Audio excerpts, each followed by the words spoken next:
একজন পুরুষকে জিজ্ঞেস করা হলো যে আপনার জীবনে সব থেকে গুরুত্বপূর্ণ মহিলাকে। সে হালকা করে হেসে বলল আমার স্ত্রী। অপরজন একটু আশ্চর্য হয়ে বললেন বাকিরা তো সবাই মা বলছে। এবার সেই পুরুষটি বললেন হ্যাঁ, অনেকেই বলতে পারে মা, তবে আমার মতে সে তো আমার মা।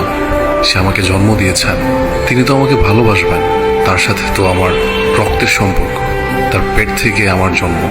তবে আমার স্ত্রী, তার সাথে তো আমার কোনো সম্পর্কই ছিল না, তাও সে আমাকে ভালোবেসে আমার পাশে দাঁড়িয়েছে, আমার জীবনের সব সময় আমাকে শক্তি দিয়েছে।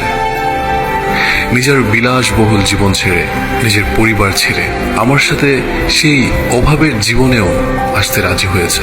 সে শুধু আমার ভালোবাসার কথা ভেবে। তাই সে আমার জীবনের সব থেকে বেশি গুরুত্বপূর্ণ মহিলা।